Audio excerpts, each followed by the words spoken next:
বিন্দু কাকে বলে? বিন্দু হলো এমন একটি ছোট দাগ যার দৈর্ঘ্য, প্রস্থ, উচ্চতা এতই কম যে সাধারণভাবে মাপা যায় না। এরপর আসছি রেখাংশ কাকে বলে।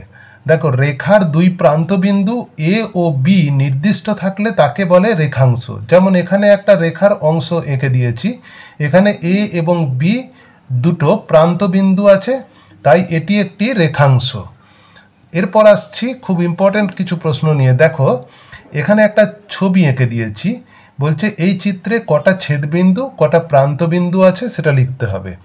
তো উত্তরটা কি হবে? এই চিত্রটাতে দেখো একটি ছেদবিন্দু ও আছে, এই যে এই সরলরেখা এইচ জি একটা সরলরেখা আর ই এফ একটা সরলরেখা, এই সরলরেখা দুটো পরস্পরকে দেখো ও বিন্দুতে ছেদ করেছে, তাই ও হলো ছেদবিন্দু এবং চারটি প্রান্তবিন্দু আছে। চারটি প্রান্তবিন্দু কি কি? ই এফ জি এইচ, এই যে ই এফ জি এইচ এগুলো সব হচ্ছে যে প্রান্তবিন্দু, কারণ এগুলো শেষে আছে এগুলো। এরপরে আসছে খুবই গুরুত্বপূর্ণ একটি প্রশ্ন নিয়ে, যে সরলরেখা কাকে বলে? ছবি এঁকে দেখাও। না, সরলরেখা হলো এমন একটি রেখা যার কোনো প্রান্তবিন্দু নেই। যেমন এখানে একটা সরলরেখা আমি এঁকে দিয়েছি, এই সরলরেখা দেখো কোনো প্রান্তবিন্দু নেই, তার কারণ এ বি বিন্দু আছে কিন্তু এগুলো মাঝে আছে, কারণ প্রান্ত মানে শেষ, অর্থাৎ এই সরলরেখা এদিকে এবং এদিকে যে কোনো দিকে যতদূর খুশি যেতে পারে, তাই এদের কোনো প্রান্তবিন্দু থাকে না সরলরেখার। এরপর আসছি সরলরেখা একমাত্রিক না দ্বিমাত্রিক।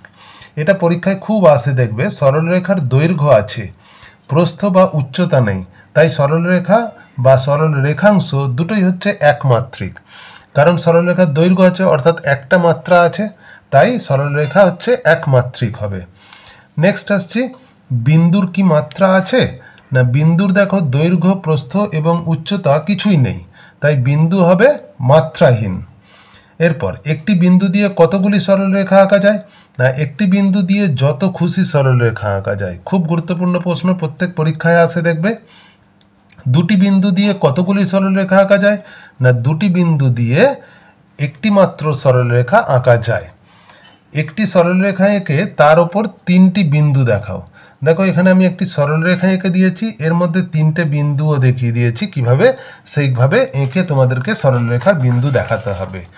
নেক্সট প্রশ্ন হচ্ছে যে সমরেখ বিন্দু কাকে বলে? খুব গুরুত্বপূর্ণ প্রশ্ন পরীক্ষায় আসে, যে একই সরলরেখার ওপর তিনটি বা তিনের বেশি বিন্দু থাকলে তাদের বলে সমরেখ বিন্দু।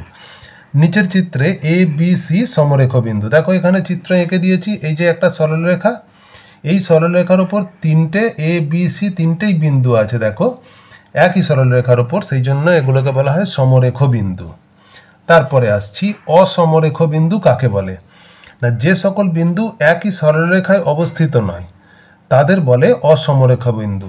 যেমন এখানে দেখো এ বি সি তিনটে বিন্দু, এরা একটা সরলরেখায় নেই কো, এরা একটা, দুটো এবং তিনটে সরলরেখায় আছে, তাই এদেরকে বলা হয় অসমরেখ বিন্দু।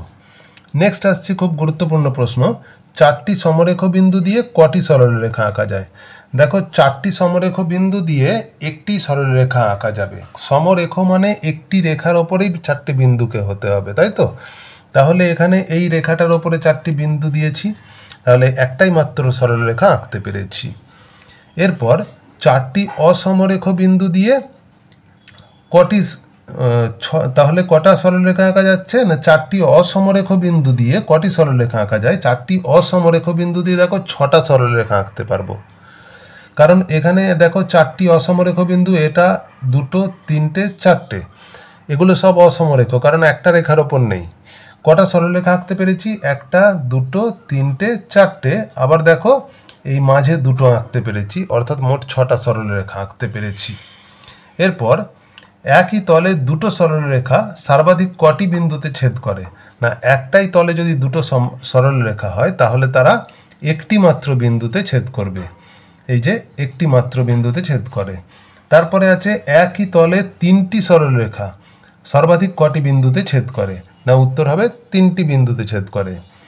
তারপরে পাথরের ধার ড্যাশ রেখা। পাথরের ধার হবে বক্ররেখা, কারণ পাথরের ধারগুলো দেখবে আঁকা বাঁকা থাকে। টেবিলের ধার কি রেখা? না, টেবিলের ধার হবে সরল রেখা, কারণ টেবিলের ধারগুলো সোজা রেখা থাকে।